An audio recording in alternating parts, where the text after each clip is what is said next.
I am giving you a lawful order to exit the vehicle. Failure to comply will result in you being removed from the car and charged with obstruction of justice. It is not a lawful order if it is not based on a lawful premise. If you forcibly remove 47 police officers. That was the number Julian Hayes kept not on a scorecard, but in a secured file on his encrypted government server. It was a catalog of broken oaths and shattered careers.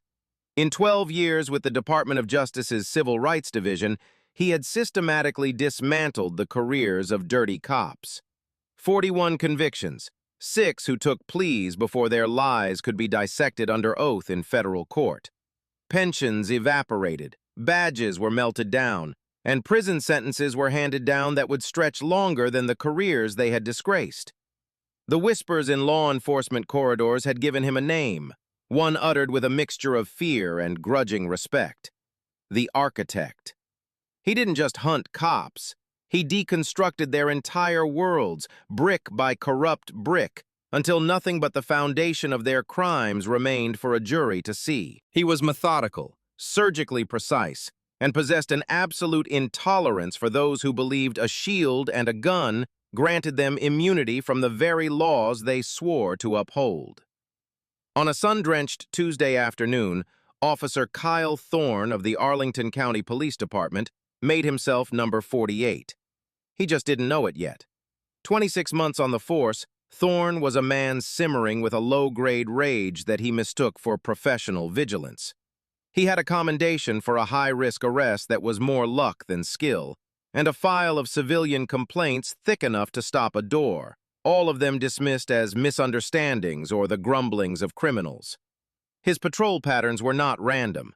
They were deliberate incursions into neighborhoods where he believed respect for his uniform was weakest, and the opportunity to assert his dominance was greatest. He saw a black man in a late-model Lincoln Continental, a car that cost more than Thorne's annual salary, and decided the equation didn't add up.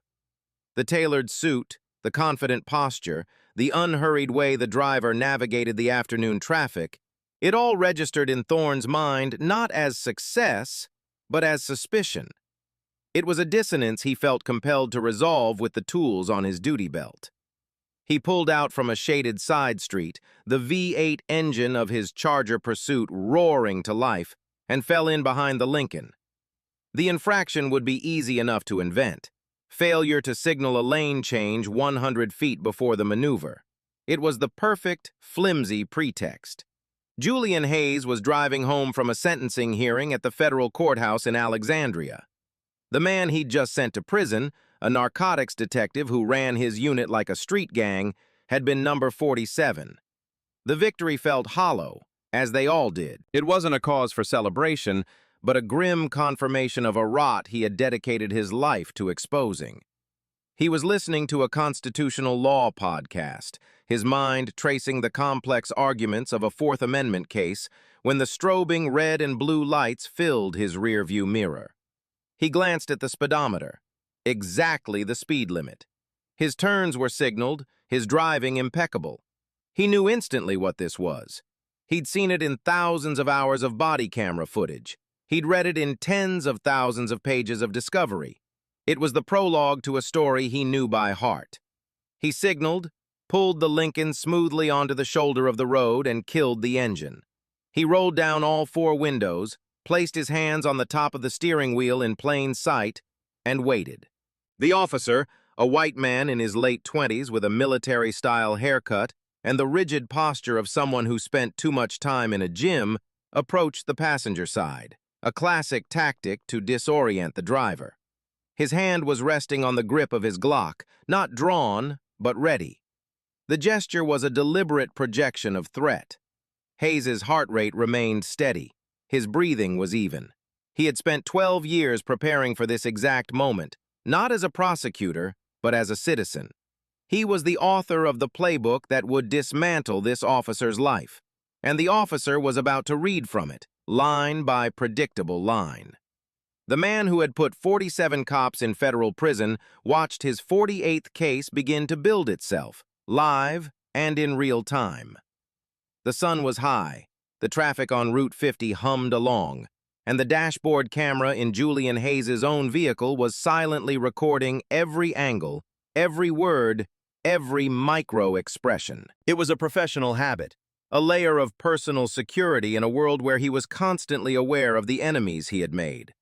Officer Thorne, badge number 714, stepped up to the window, his sunglasses hiding his eyes but not the sneer on his lips. "License and registration," he clipped out, not as a request but as a demand. Hayes didn't move his hands from the wheel just yet. He met the officer's mirrored gaze through the open window. "Good afternoon, officer," he said, his voice the same measured, calm baritone he used to address a federal judge. "May I ask the reason for the stop?" The question was not defiant. It was foundational. It was the first brick in the case he was already building. Thorne's jaw tightened. The challenge, polite as it was not part of his script. "License and registration, now!" The mask of professionalism slipped, revealing the raw aggression beneath. Hayes knew then, with absolute certainty, how this would end. Not with a ticket, not on the side of this road, but in a federal courtroom with Officer Thorne at the defendant's table, watching his life unravel on a high-definition screen. Kyle Thorne's day had begun with a grievance. It was a small thing, a perceived slight from his sergeant during morning roll call, a comment about paperwork being filed late that Thorne interpreted as a public questioning of his competence. But for Thorne, small grievances were kindling. He carried them with him, letting them smolder until they found an outlet on the street. His father, a retired cop from the old school, had taught him that the world was divided into two groups: predators and prey. A police uniform, his father had said, was the ultimate camouflage.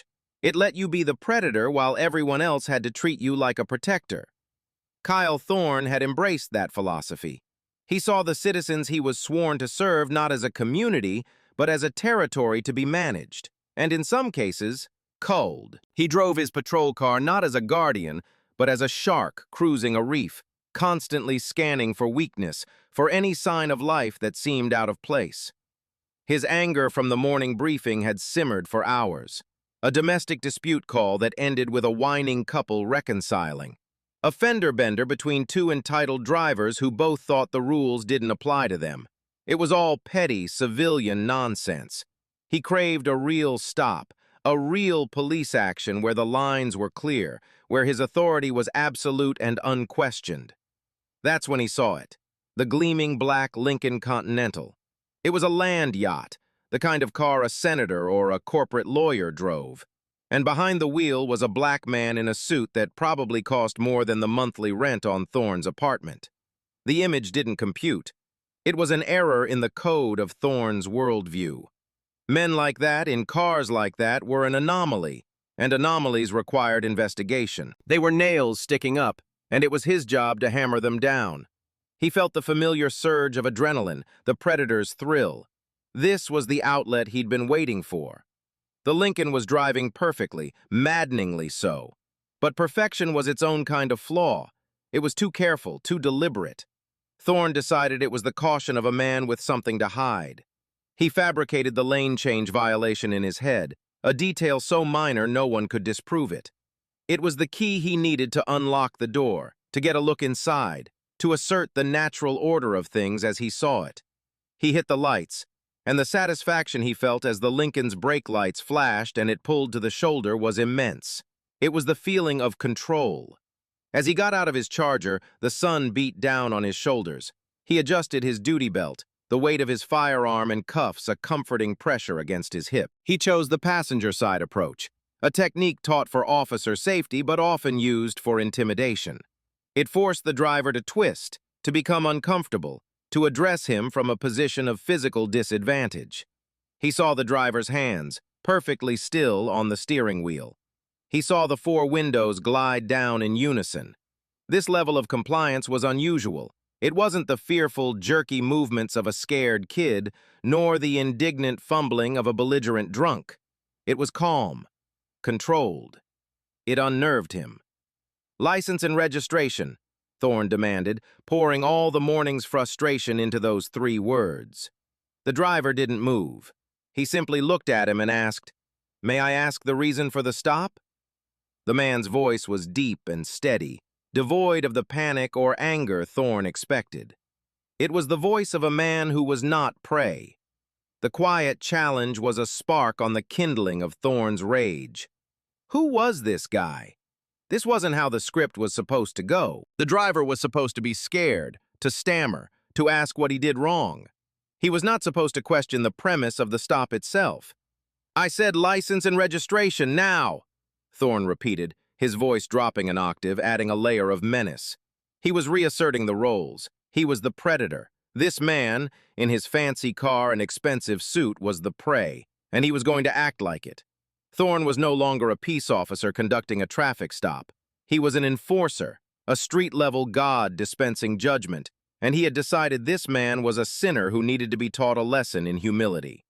The dashboard camera in his own patrol car was recording, but Thorne had long since learned to perform for the camera, to use language that was technically neutral while his tone and posture conveyed the real message. He was in complete control, or so he believed.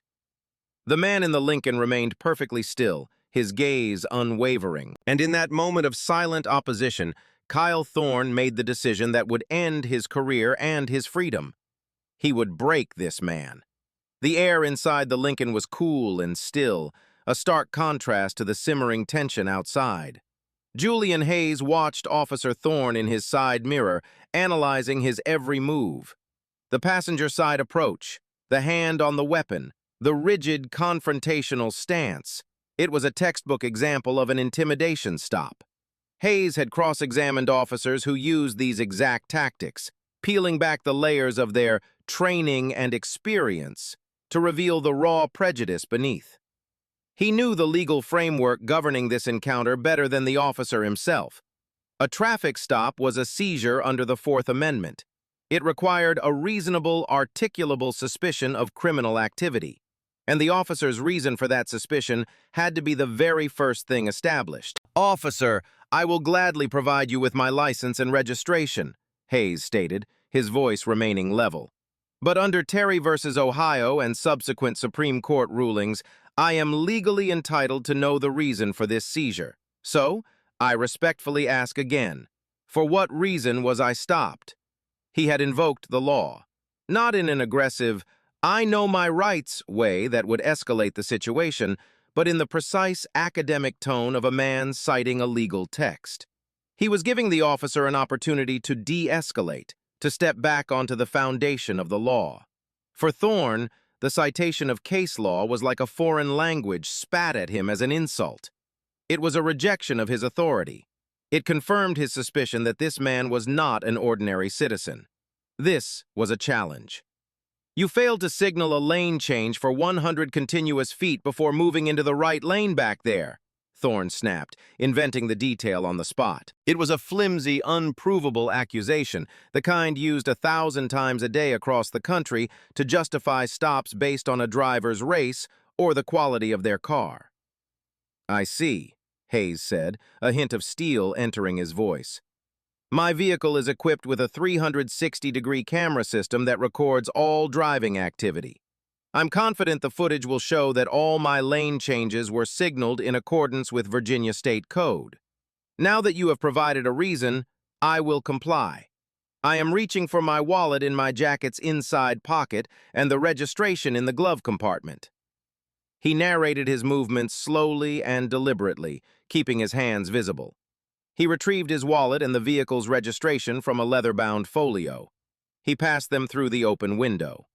Thorne snatched them from his hand. He glanced at the driver's license.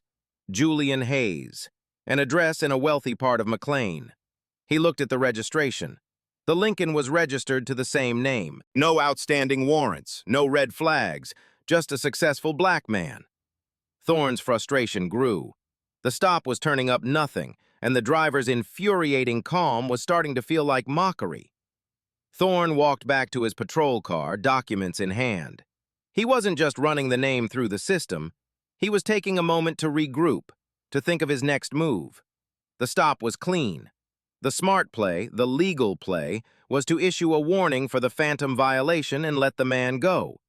but his ego, bruised by the driver's composure and legal knowledge, wouldn't allow it. Letting this man drive away would be a defeat. It would validate the man's confidence, his right to exist in a world Thorne believed he didn't belong in. The grievance from the morning, the frustration of the day, the core of his prejudice, it all coalesced into a single, reckless decision. He was going to escalate. He was going to find something. If a crime didn't exist, he would invent one. He sat in his car for nearly 10 minutes, a deliberate tactic to unnerve the driver, to make him sweat. The law allowed a stop to last only as long as was reasonably necessary to address the initial violation. Thorne was already pushing the legal boundary. He was converting a traffic stop into an illegal detention. When he finally emerged from his patrol car, his demeanor had changed. The pretense of a routine stop was gone. He walked back to the Lincoln with a new purpose in his stride. He leaned down, placing his hands on the roof of the car, invading Hayes's personal space. "I'm getting a strong odor of marijuana coming from your vehicle," Thorne said, his voice flat and accusatory. It was the oldest, most abused lie in the patrolman's handbook. It was the skeleton key that officers used to try and unlock the Fourth Amendment's protection against unreasonable searches. For Hayes, those words were a declaration of war. He knew his car, which had just come from a full interior detailing the day before, smelled of nothing but leather and lemon-scented cleaner. He knew this lie was the gateway to an illegal search, a possible illegal arrest, and the ultimate violation of his rights. And he knew that Officer Thorne had just handed him the centerpiece of a federal indictment. The body camera on Thorne's chest was recording. The dashboard camera in Hayes's car was recording.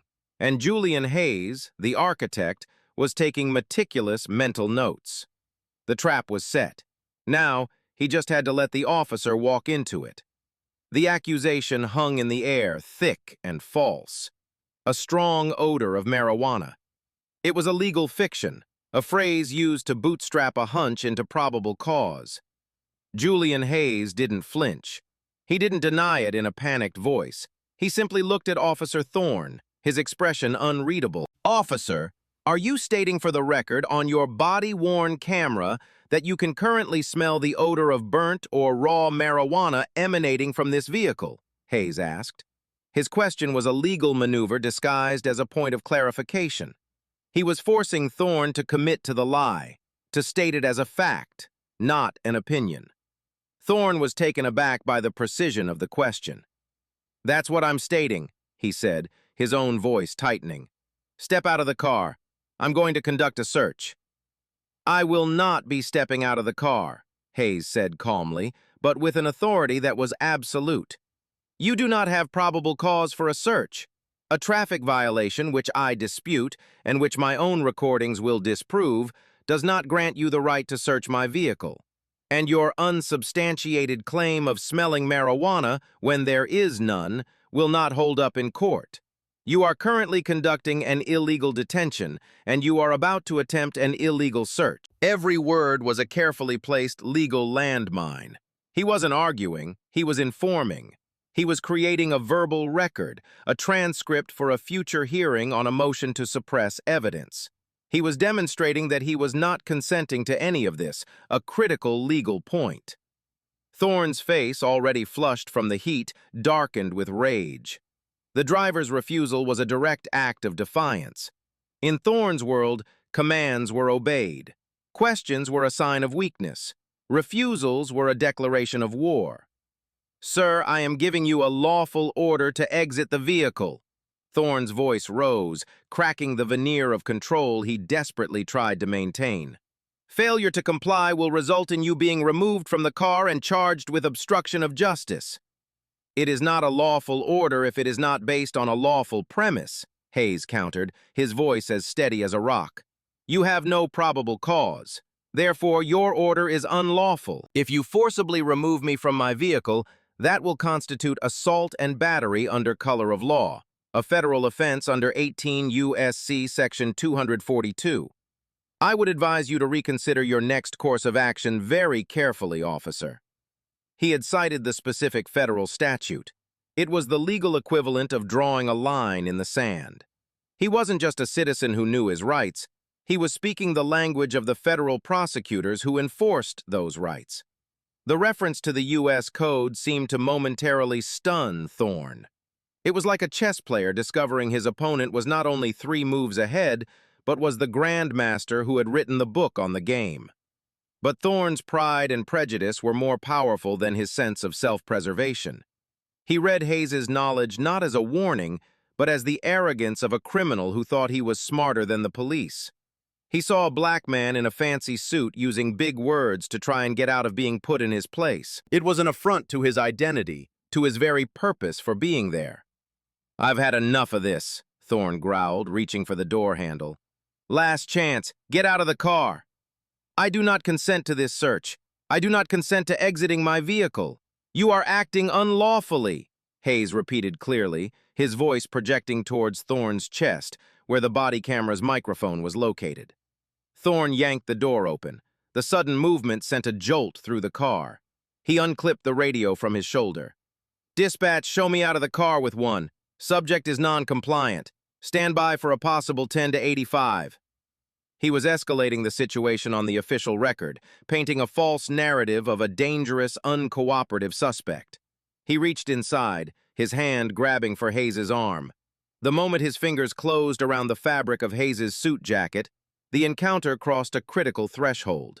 It was no longer just an illegal detention, it was now a physical assault. Hayes didn't resist physically.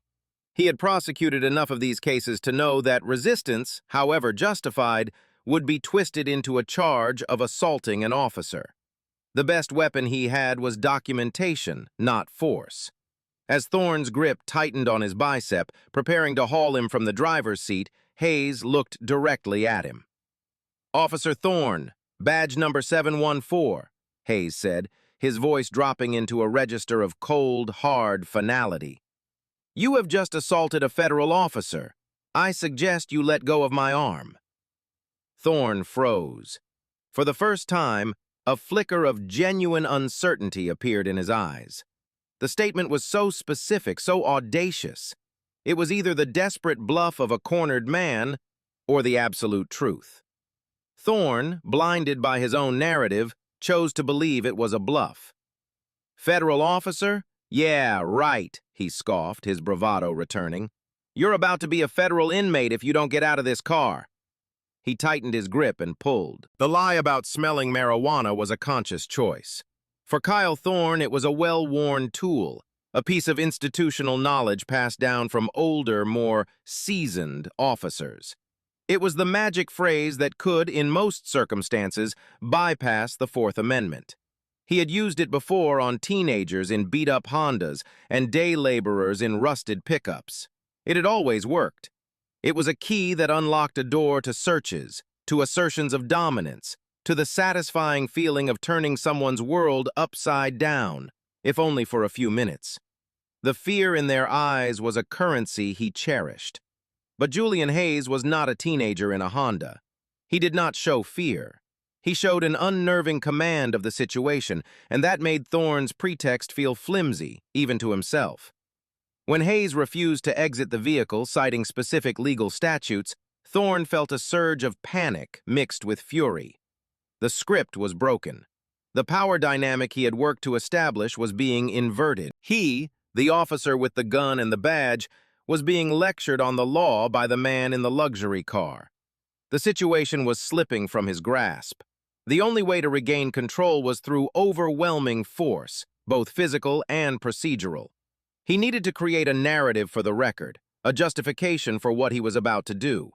The charge of obstruction of justice was as malleable and useful as the smell of marijuana. It could mean anything from physically fighting an officer to simply arguing with him. It was a charge that depended entirely on the officer's subjective interpretation of the subject's attitude. "Sir, your refusal to exit the vehicle is now obstructing my investigation," Thorne declared, his voice loud and official for the benefit of his body camera. He was no longer trying to convince Hayes. He was trying to convince a future reviewer of the footage that his actions were justified. "This is a lawful order based on probable cause. There is no probable cause, and therefore there is no lawful order, Hayes reiterated, his tone unwavering. Your entire investigation is predicated on two falsehoods: a fabricated traffic violation and a fictitious odor of marijuana. Everything that follows from this point is fruit of the poisonous tree, officer, a concept I am sure you are familiar with. Fruit of the poisonous tree, the legal doctrine that evidence obtained illegally cannot be used in a court of law. For Hayes to use that phrase on the side of the road was the ultimate act of intellectual defiance.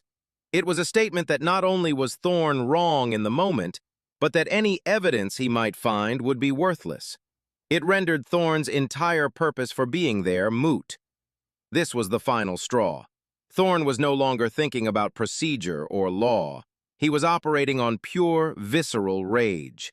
He had been challenged, corrected, and implicitly called a liar and an incompetent. His authority, the very core of his identity, had been dismissed as irrelevant.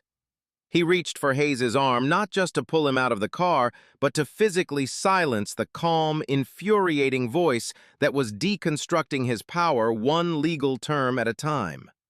The physical contact was the point of no return.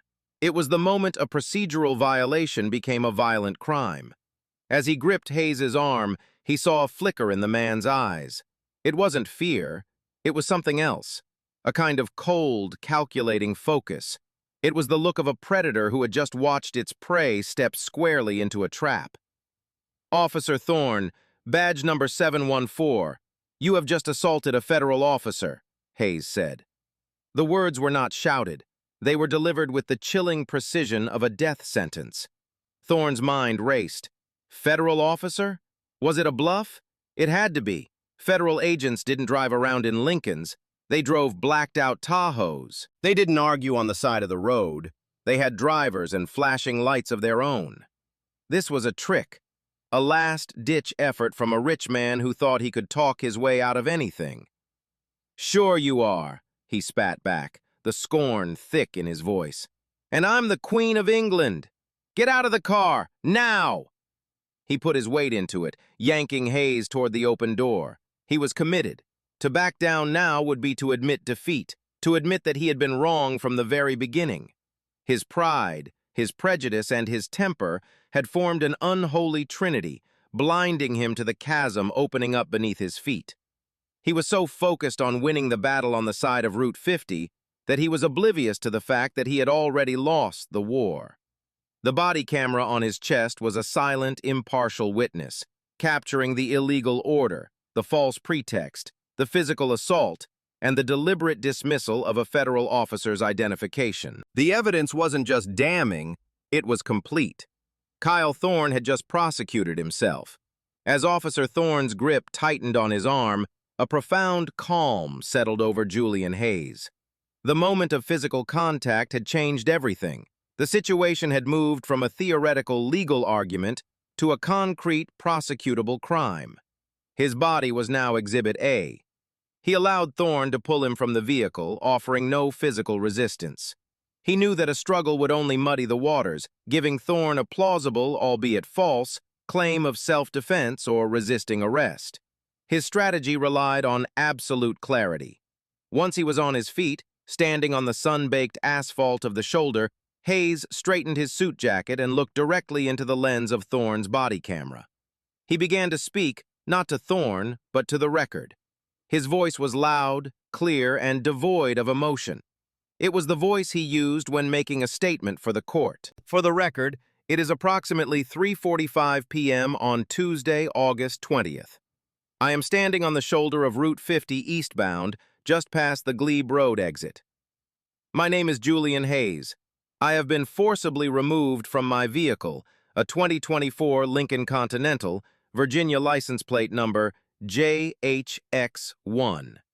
The officer who has removed me is Officer Kyle Thorne, badge number 714 of the Arlington County Police Department. Thorne stared at him, momentarily confused by the monologue. "What are you doing? Shut up!" he commanded. Hayes ignored him, continuing as if he were dictating a formal report. The initial stop was for an alleged failure to signal a lane change, an infraction I dispute and which my vehicle's onboard cameras will disprove. After I provided my license and registration, Officer Thorne illegally prolonged the detention.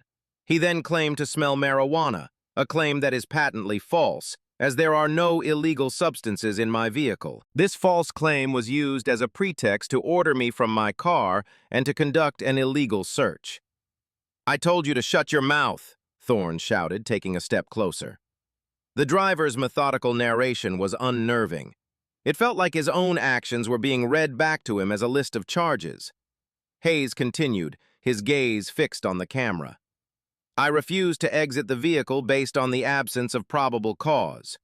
Officer Thorne then opened my car door and physically assaulted me, grabbing my left arm and pulling me from the driver's seat against my will. I have not consented to a search of my person or my vehicle. Any attempt to do so is a further violation of my Fourth Amendment rights." He paused, then added the final critical piece. "I have verbally identified myself as a federal officer, and Officer Thorne has dismissed this identification." Having created his verbal affidavit, Hayes fell silent. He stood perfectly still, his hands held slightly away from his body in a non-threatening posture. He had laid out the entire case, from start to finish, for the unblinking eye of the camera.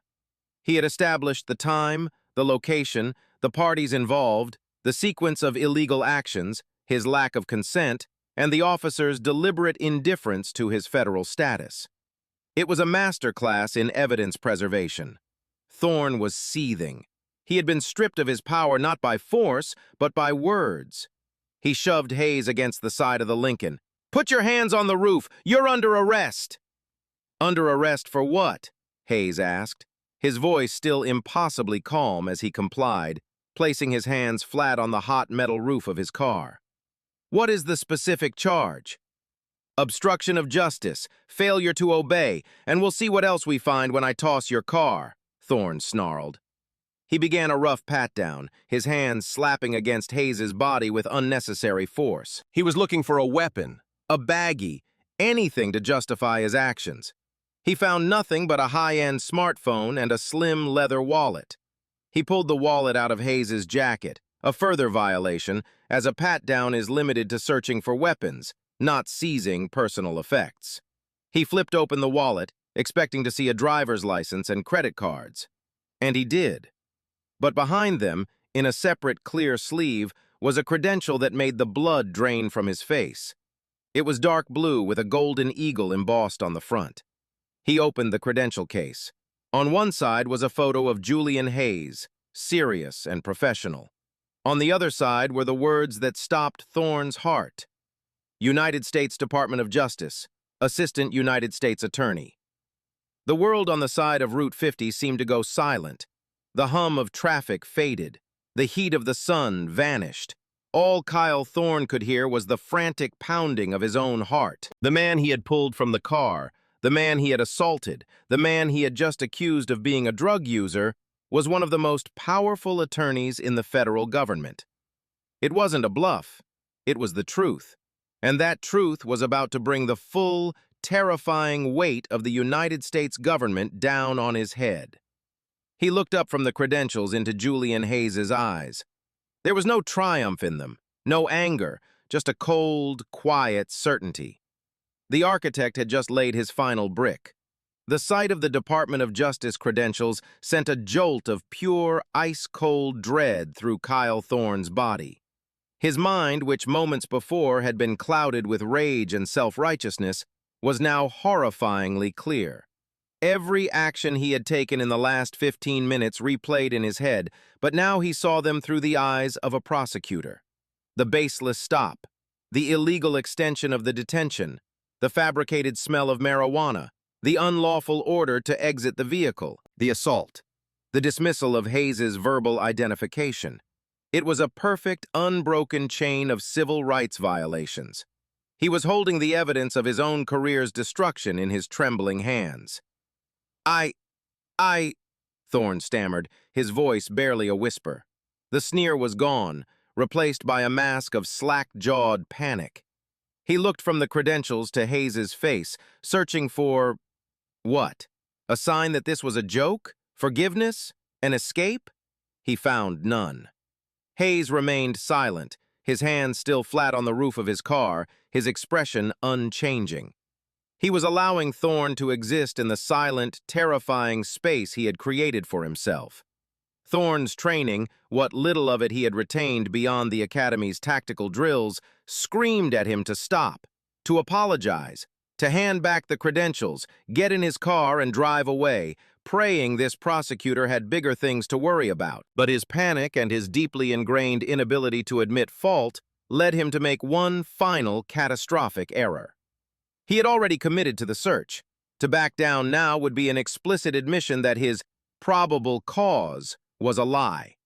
In his panicked mind, his only hope was to actually find something, anything in the car. A forgotten roach, an empty beer bottle, anything that could lend a shred of legitimacy to his actions. It was the gambler's fallacy. He had lost so much, his only move was to double down. "This could be fake," he said, the words sounding hollow even to his own ears. He tossed the wallet onto the passenger seat of the Lincoln and began the search.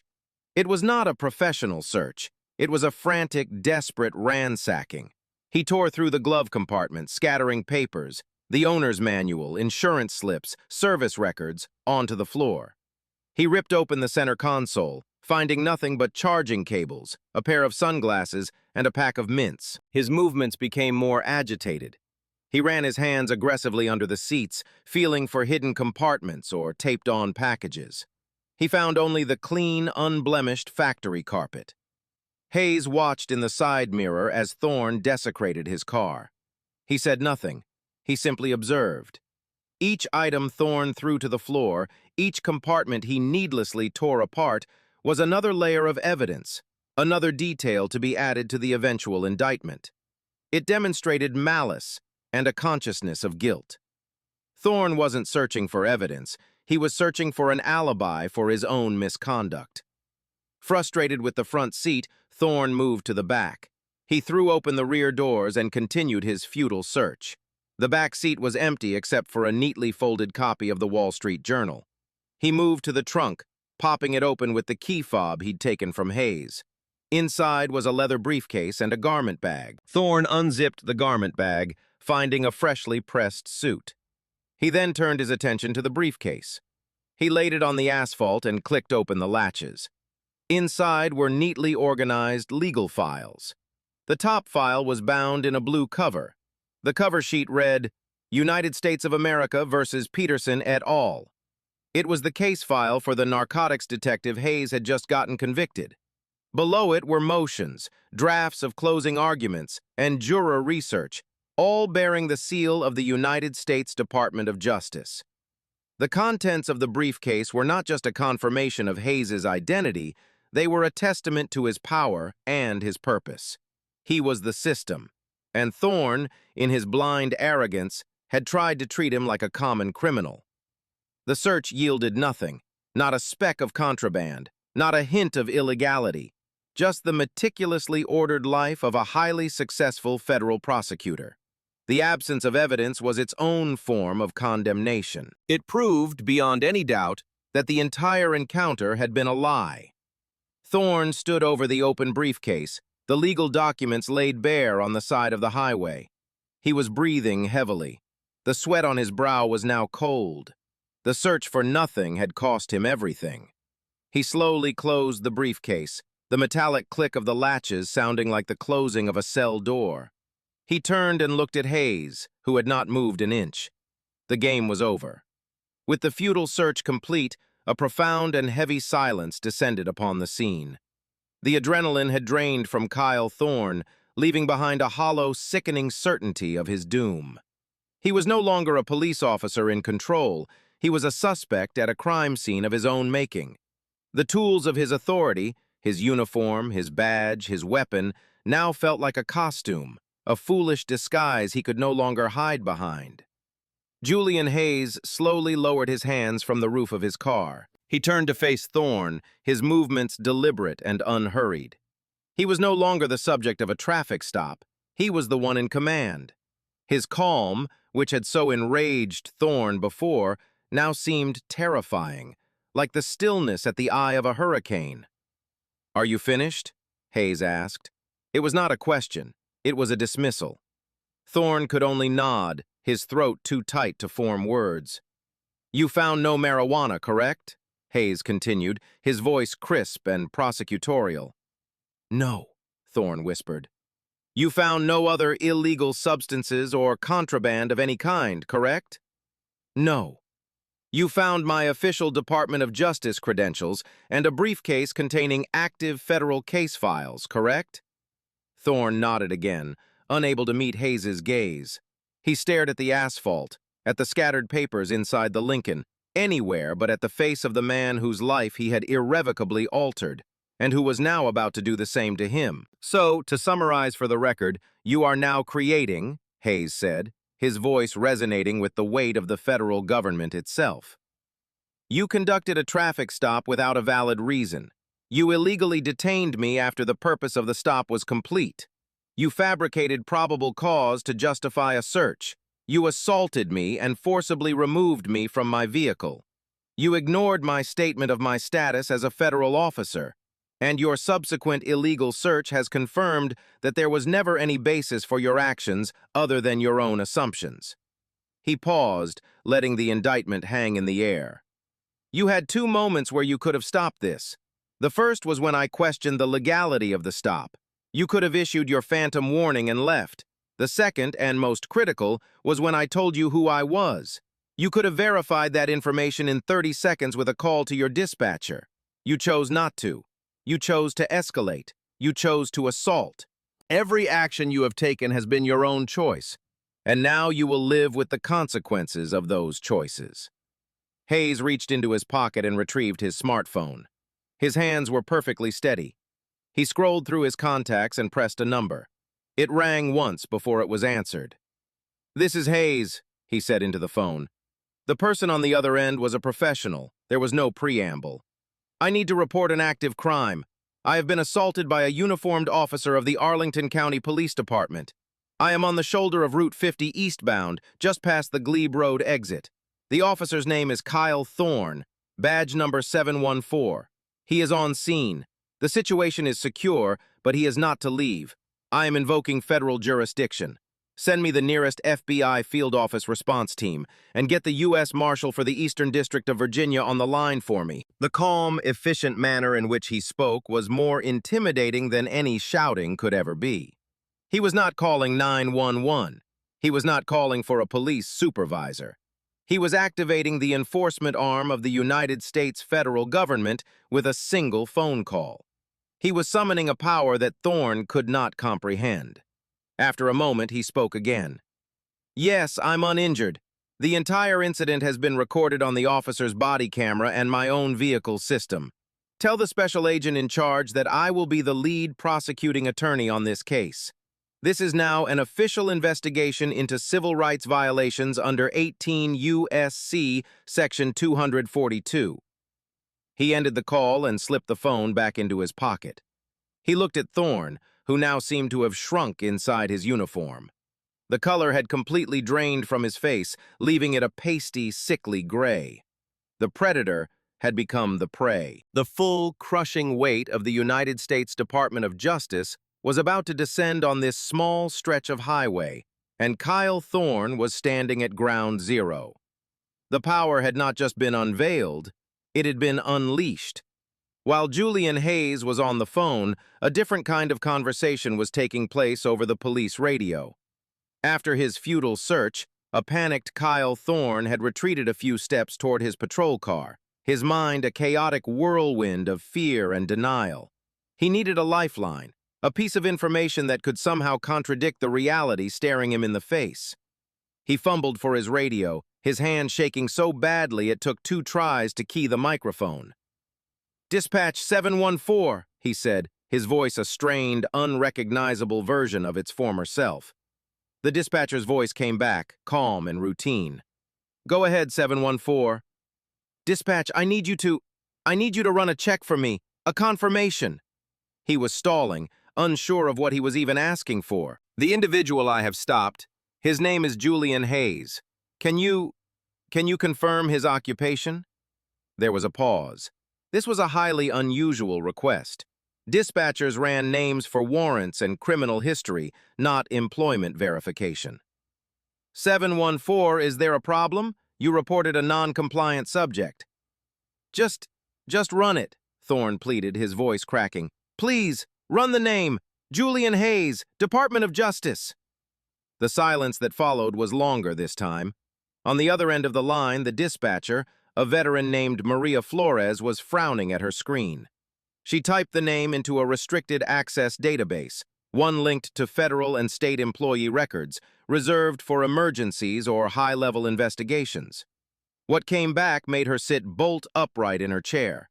She read the entry, then read it again, her eyes widening. 714, be advised, she said, her own voice now stripped of its calm, professional tone. It was tight, urgent, and laced with alarm. I have a positive confirmation. Subject Julian Hayes is... Stand by. She was double-checking, clicking through security clearances and departmental listings that were rarely accessed. Oh my God! Dispatch, what is it? Thorne demanded, his stomach twisting into a cold knot. Flores keyed her mic again, her voice dropping to a near whisper, as if she were afraid someone else might hear. 714. That individual is Assistant United States Attorney Julian Hayes. He is the chief of the Civil Rights Division for this district. Sir, his security file lists him as a high-priority federal official. She paused, her training kicking in as she relayed the most critical information. The system is also flagging this interaction. Any official contact with this individual generates an automatic alert to the DOJ and the U.S. Marshals Service. 714, what did you do? The question was not an accusation. It was a cry of pure terror. She knew what a man with that title did for a living. He was the guy they sent after cops. He was the internal affairs of the entire justice system, but with the power to send you to federal prison. Her final words came through the radio with the finality of a judge's gavel. 714, my supervisor has been notified. The chief has been notified.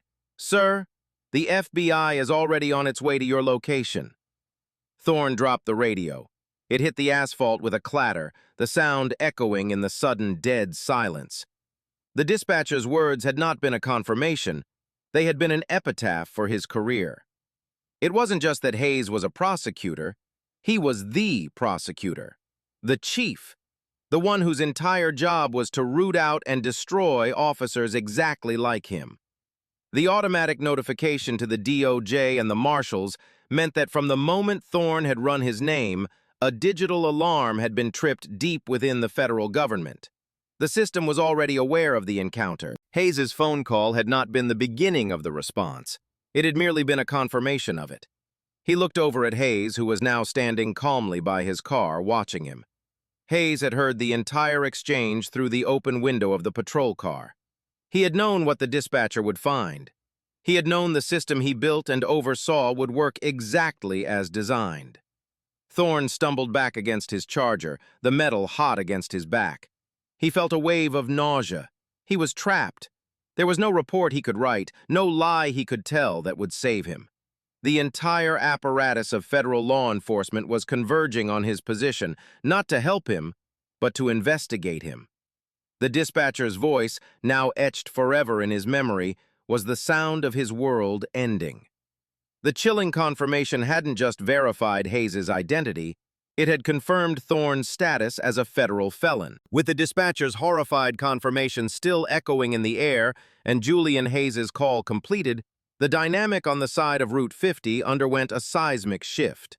The invisible lines of authority, once so clear in Kyle Thorne's mind, had been completely redrawn. He was no longer the enforcer of the law, he was its subject. Hayes, the detained civilian, was now the commanding presence on the scene. The reversal was absolute and breathtakingly swift. Hayes began to methodically reverse the damage Thorne had done to his car. He calmly picked up the papers from the floor and placed them back in the glove compartment.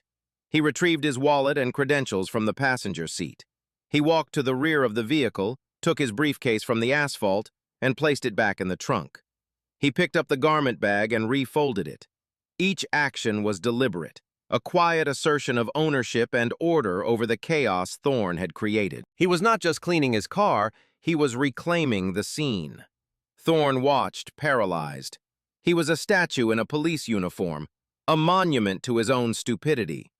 His training offered no guidance for this scenario. The academy had taught him how to handle a belligerent drunk or a fleeing felon. It had never taught him what to do when the man you've just illegally searched and assaulted turns out to be your boss's boss's boss, with the authority to convene a grand jury with a single phone call. "Officer Thorne," Hayes said, his voice cutting through Thorne's panicked thoughts. He had walked over and was now standing a few feet away. "You are not to leave this location. You are not to touch your radio or your computer. You will not speak to anyone on the phone. You will wait here for the arrival of the FBI. Your vehicle and all its contents, including your body-worn camera and your in-car recording system, are now federal evidence. Do you understand me?" It was an order. Not a request, not a suggestion. An order, delivered with the full weight of the Department of Justice. Thorne, who just minutes earlier had been barking commands, could only manage a weak, pathetic nod. The command structure had been inverted. Sirens began to wail in the distance, but these were not the familiar yelp of local police or the whoop of a fire engine. It was a deeper, more ominous sound, the piercing, assertive tone of federal vehicles approaching at high speed. The sound grew louder, coming from both directions on the highway, a clear sign of a coordinated multi-vehicle response. Hayes walked to the shoulder of the road and stood there, waiting. He was no longer a participant in the drama. He was its director, awaiting the arrival of his cast. Thorne, meanwhile, felt an overpowering urge to run, to simply disappear. But he knew it was futile.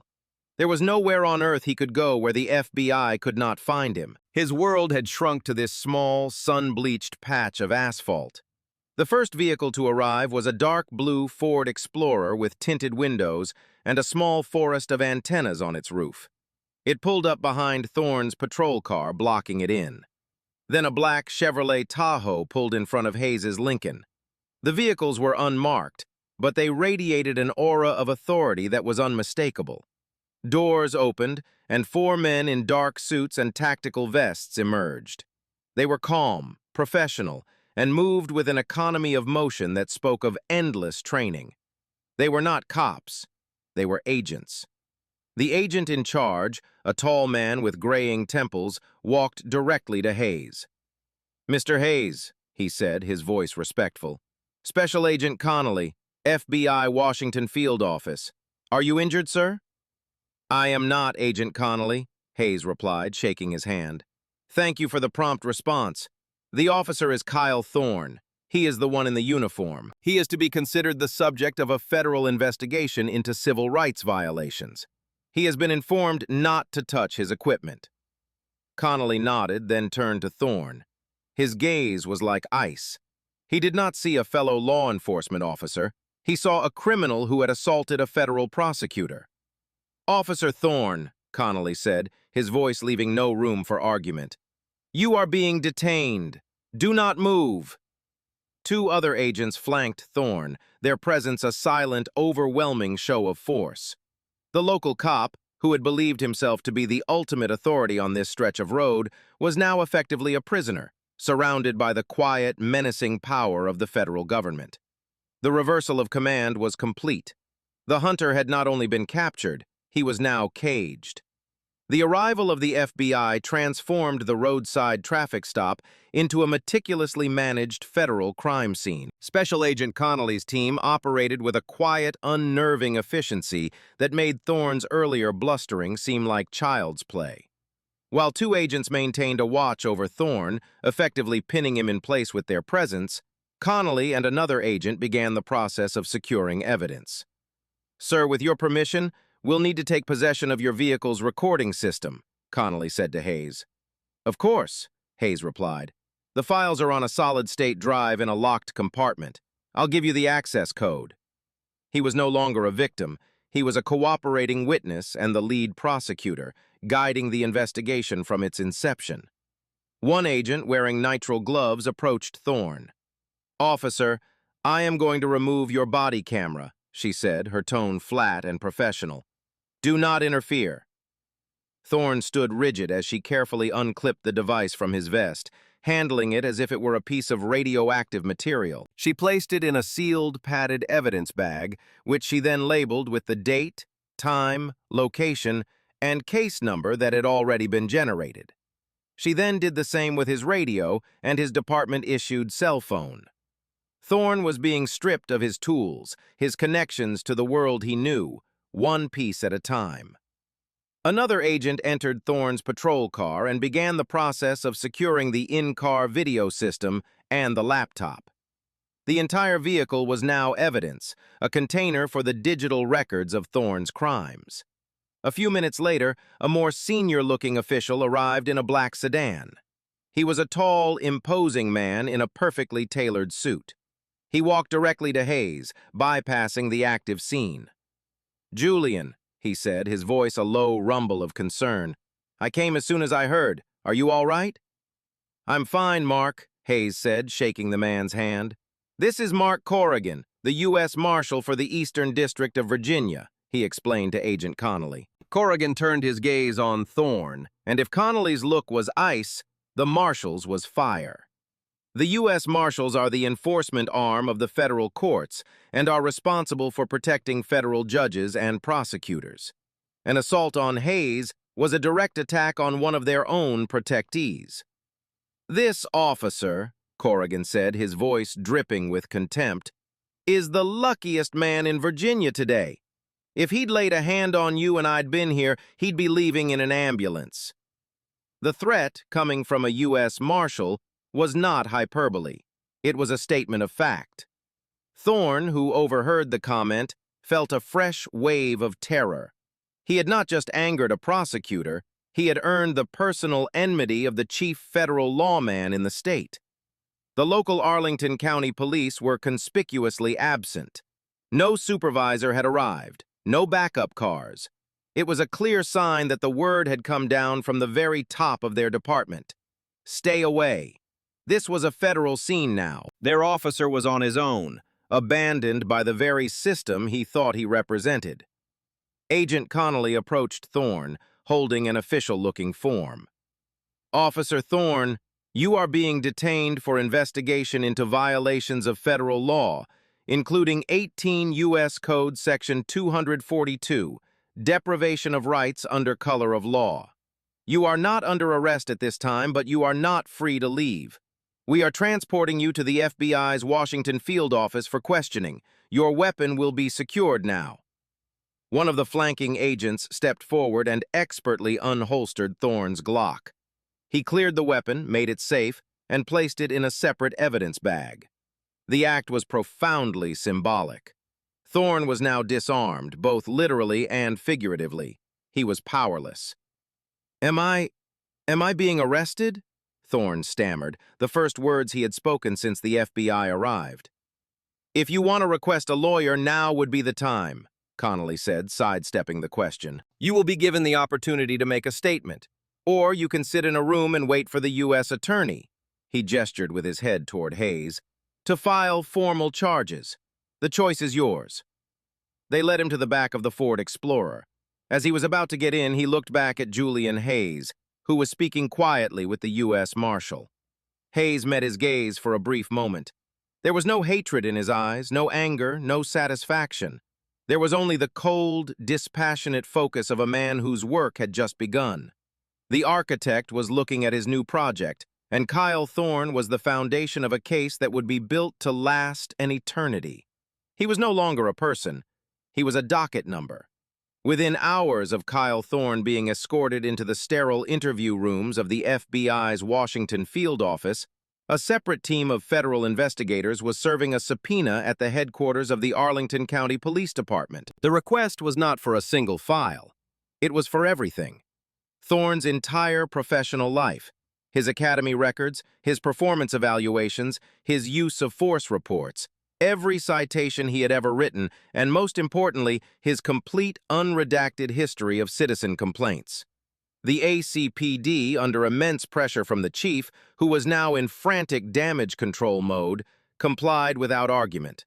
The digital files were transferred to federal servers before the end of the business day.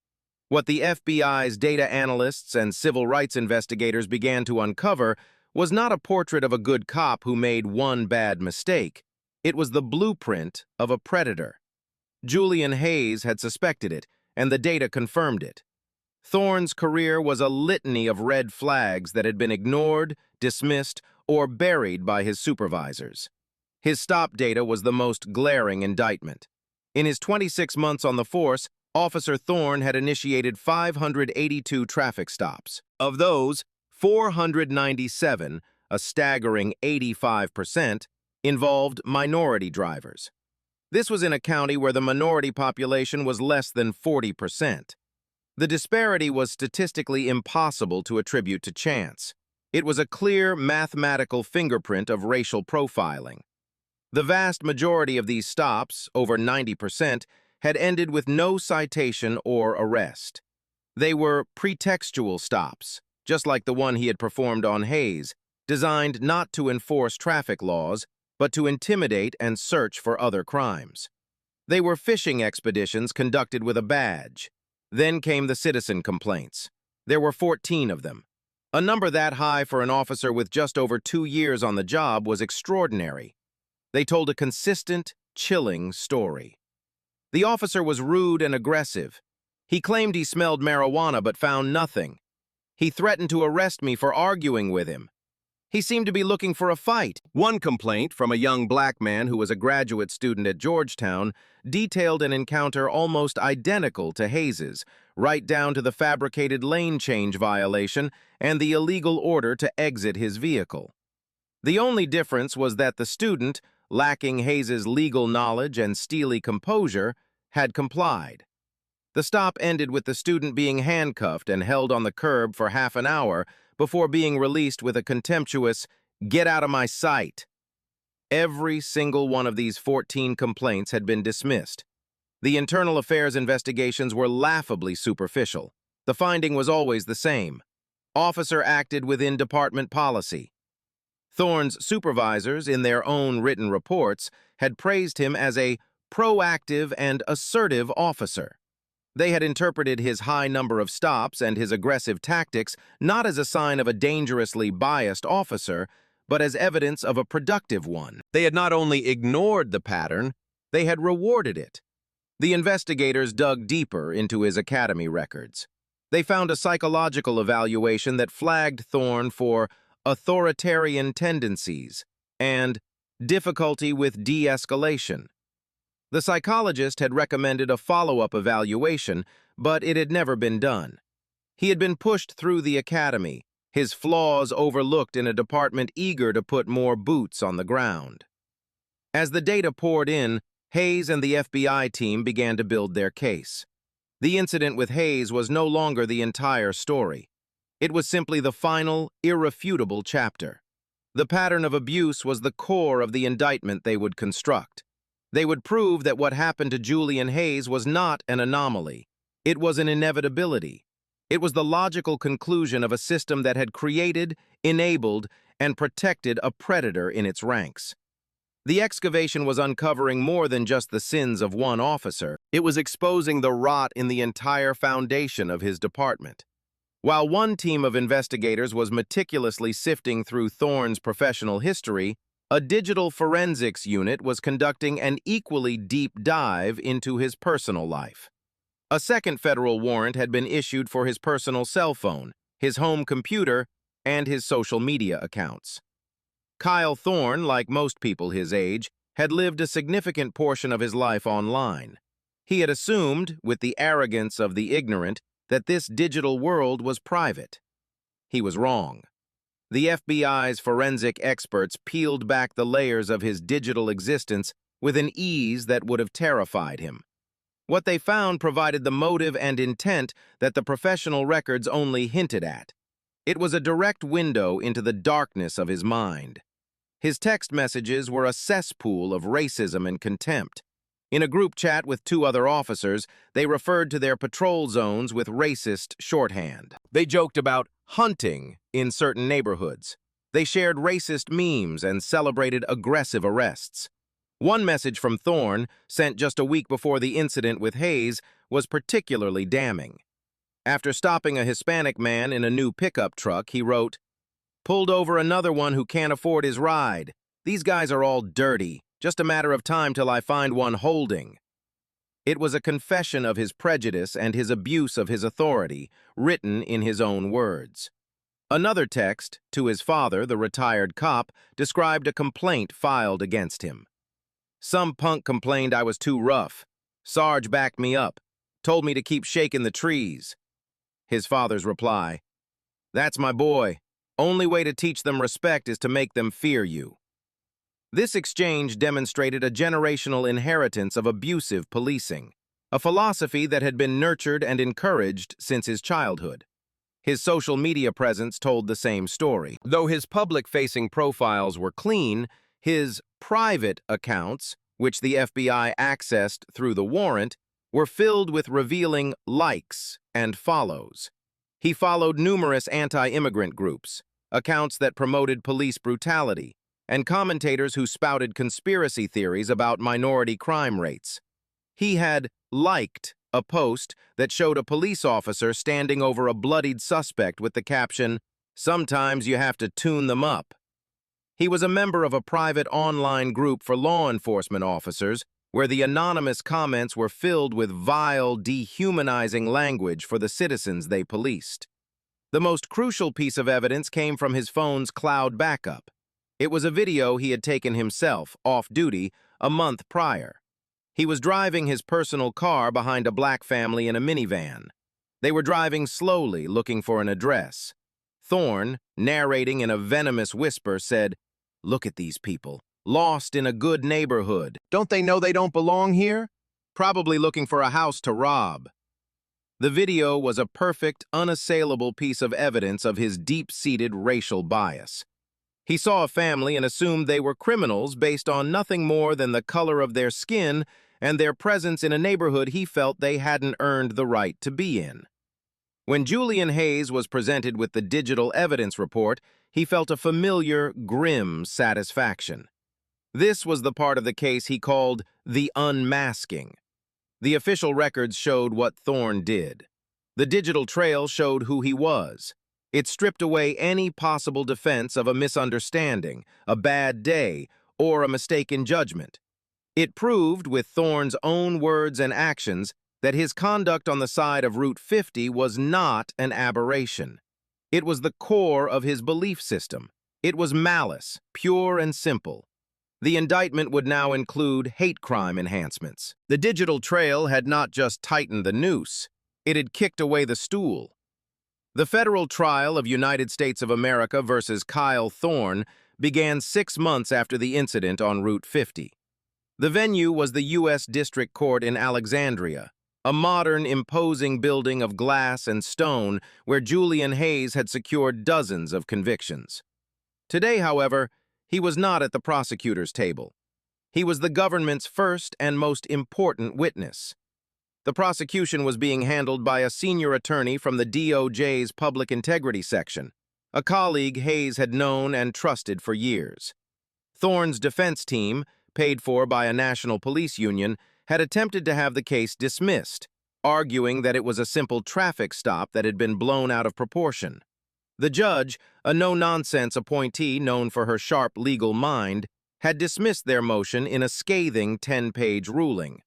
The trial would proceed. The prosecution's case was a methodical, suffocating presentation of irrefutable evidence.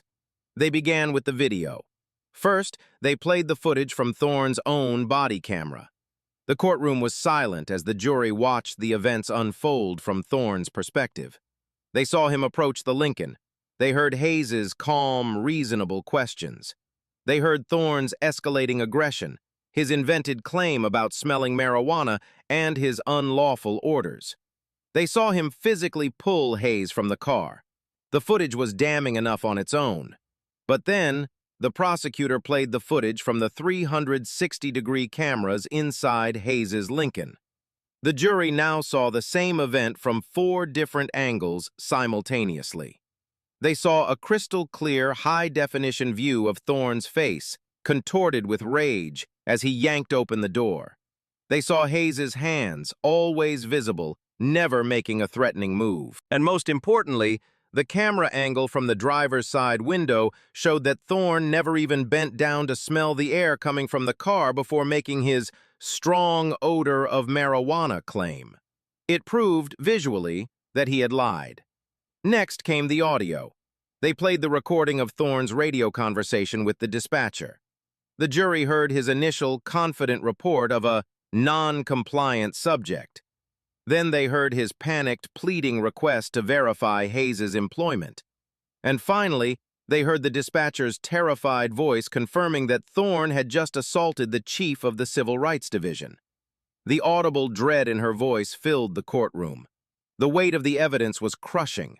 An FBI data analyst took the stand and presented the statistical proof of Thorne's racial profiling, using charts and graphs to show the impossible disparity in his traffic stops. A digital forensics expert then testified about the text messages, the social media activity, and the hateful off-duty video Thorne had recorded. The texts were displayed on a large screen for the jury to read, Thorne's own words condemning him. Finally, Julian Hayes took the stand. He was wearing the same tailored suit he had worn on the day of the incident. He spoke calmly and precisely, walking the jury through the entire encounter from his perspective. He was not an emotional victim. He was a legal expert providing testimony. He explained the legal principles of a traffic stop, the concept of probable cause, and the specific rights that Officer Thorne had violated at each step. During cross-examination, Thorne's defense attorney tried to portray Hayes as an arrogant official who had used his position to intimidate the officer. "Weren't you trying to talk your way out of a ticket, Mr. Hayes?" the lawyer asked. Hayes looked at the lawyer, then turned to the jury. "I have not received a ticket for a moving violation in over 20 years, he said, his voice even. "My concern was not with a ticket. My concern was with an officer of the law inventing a reason to stop me, inventing a reason to search my car, and then assaulting me when I dared to question the legality of his actions. My concern was with a man who believes his badge gives him the right to be judge, jury, and executioner on the side of a highway. I was not the one breaking the law that day." The defense had no answer. They had built their strategy on portraying Thorne as a victim of a powerful man. But the evidence, the videos, the data, the texts, showed that Thorne had been the aggressor, the liar, and the criminal from the very beginning. The weight of the evidence was simply too much to overcome. It was an avalanche, and Kyle Thorne was buried beneath it. The jury deliberated for less than 2 hours. It was a clear sign that they had no doubts. When they filed back into the courtroom, their faces were grim and resolved. Kyle Thorne stood at the defense table, his suit ill-fitting, his face pale and drawn. He had lost weight during the trial, and the swagger he once projected was gone, replaced by the hunched posture of a defeated man. He did not look at the jury. The jury forewoman, a middle-aged woman with a stern expression, handed the verdict form to the clerk. The clerk passed it to the judge, who reviewed it and then handed it back. On the charge of deprivation of rights under color of law, in violation of 18 U.S. Code Section 242, the clerk read, her voice echoing in the silent courtroom, "We, the jury, find the defendant, Kyle Thorne, guilty." A quiet gasp went through the courtroom. Thorne's parents, sitting in the front row, began to sob.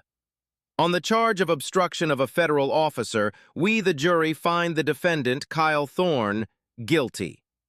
The list went on. Guilty on all counts, including the hate crime enhancements that the prosecution had added after uncovering the digital evidence. With each pronouncement of guilty, Thorne seemed to shrink further, a man being erased in real time. Sentencing took place 6 weeks later. The courtroom was packed. Julian Hayes was there, sitting in the gallery, watching the final act of the play he had inadvertently set in motion. Thorne, now a convicted felon, was brought into the courtroom in a drab prison jumpsuit, his hands and feet shackled. The judge, Chief Judge Eleanor Vance, was known for her intellect and her stern demeanor. She looked down at Thorne from the bench, her expression one of utter disdain. She had reviewed the pre-sentencing report, which detailed Thorne's history of complaints, the department's failure to discipline him, and the vile nature of his personal communications. "Mr. Thorne," she began, her voice cold and powerful, "I have presided over this court for 17 years. I have seen killers, thieves, and traitors. But your crimes, in many ways, are more insidious. You committed them while wearing the uniform of a public servant, a uniform meant to signify trust and protection. You perverted that trust. You used your authority not to uphold the law, but to systematically violate it for your own prejudiced and pathetic reasons."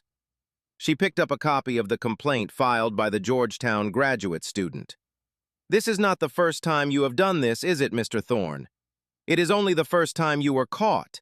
And you were caught because you had the spectacular misfortune of choosing as your victim a man who has dedicated his life to holding men like you accountable.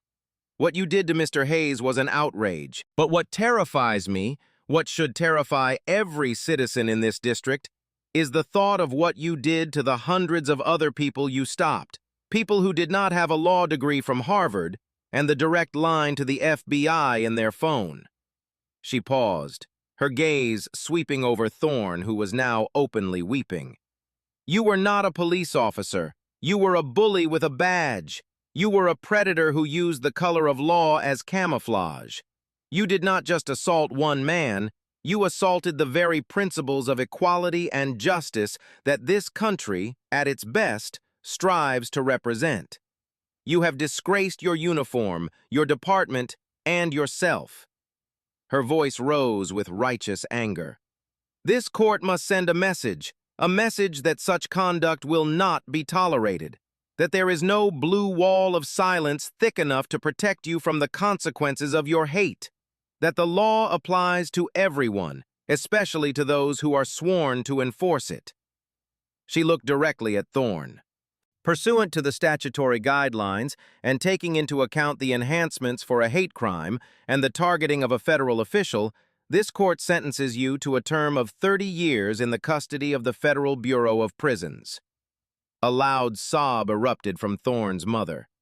The U.S. Marshals moved Thorne toward a side door. 30 years. His 26-month career had cost him 3 decades of his life. As he was led from the courtroom, a convicted felon stripped of his name and now only a number, Julian Hayes watched. He felt no joy, no triumph, only a profound and weary sadness. Justice had been done, but the fight was far from over. Kyle Thorne's conviction and sentence were not the end of the story. They were the catalyst for a much larger, more painful reckoning.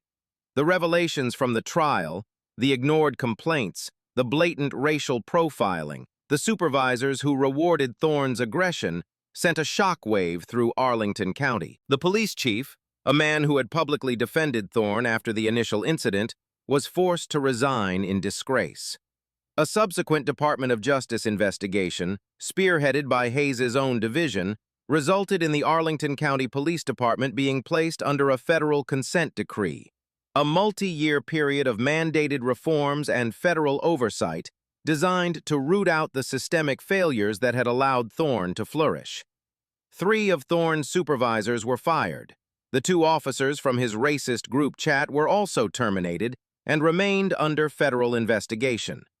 The department was forced to scrap its training programs, overhaul its internal affairs division, and implement a sophisticated data analysis system to flag officers who showed patterns of biased policing. The changes were painful and costly, but they were necessary. Kyle Thorne, in his downfall, had become an unwilling agent of reform. The county settled a civil lawsuit with Julian Hayes for a confidential but reportedly substantial sum. Hayes, true to his character, did not keep the money for himself. He used the entirety of the settlement to establish the Constitutional Policing Foundation, a non-profit organization dedicated to providing free legal representation to victims of police misconduct and funding research into data-driven police reform. "This money is the product of a broken system," he said in a statement. "It seems only right that it should be used to fix it." 6 months after the sentencing, Julian Hayes was promoted. He was now the Deputy Assistant Attorney General for the Civil Rights Division at the DOJ headquarters in Washington, D.C., overseeing the enforcement of civil rights laws across the entire country. His name was now nationally recognized, a symbol of integrity and accountability. On a cool, clear afternoon, 1 year to the day after the traffic stop, Hayes found himself driving along Route 50. He was returning from a meeting in Alexandria. As he approached the Glebe Road exit, he saw the spot on the shoulder where it had all happened.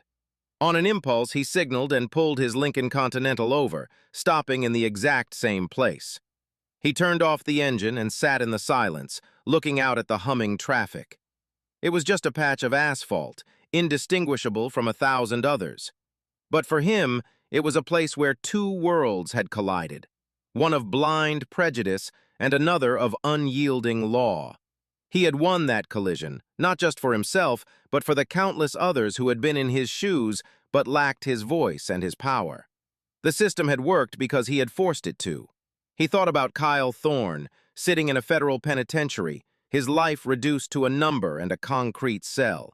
He felt no pity, but also no glee. Thorne was a symptom of a disease, and while this particular infection had been excised, the underlying illness in society remained. His work was not a series of victories, but a constant, unending battle against the darkness that lurked beneath the surface of things. The fight would continue tomorrow, in a different courtroom, with a different name on the docket. But for today, on this stretch of road, there was a moment of quiet, a moment of peace. He started the car, pulled smoothly back onto the highway, and drove home. The story of Kyle Thorne and Julian Hayes is a stark illustration of a collision between unchecked prejudice and unshakable principle. Thorne's actions were not born in a vacuum.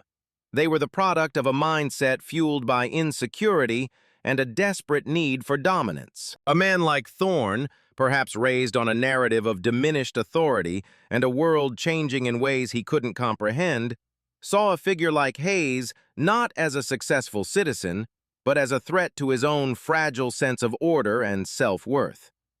The expensive car, the tailored suit, the confident demeanor, they were symbols of a world he felt excluded from, and his badge gave him the power to lash out at those symbols. His racism wasn't just abstract hate. It was a tool to assert power over those he perceived as having unjustly surpassed him.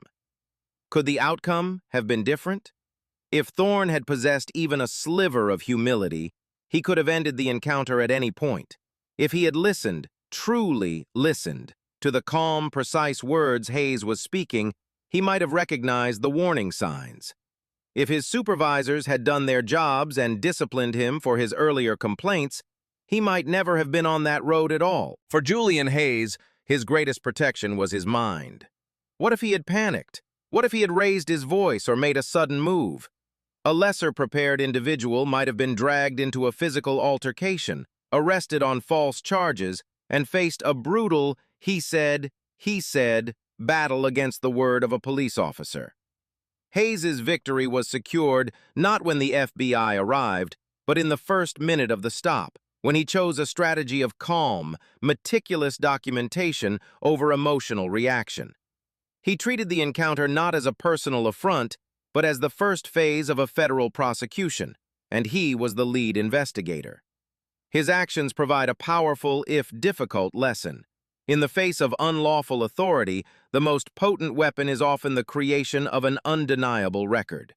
This story serves as a reminder that the systems of justice are not self-correcting. They require vigilant, courageous individuals, both inside and outside the system, to hold them accountable. Justice for one can be a catalyst for change for many, but it is a difficult, often dangerous road to travel. What are your thoughts on the pattern of abuse evidence? How crucial do you believe it is to prove intent in cases like this? If you were in Hayes's position, do you think you could have remained as calm and methodical? Let me know your thoughts in the comments below, and please support the channel if you appreciate these stories.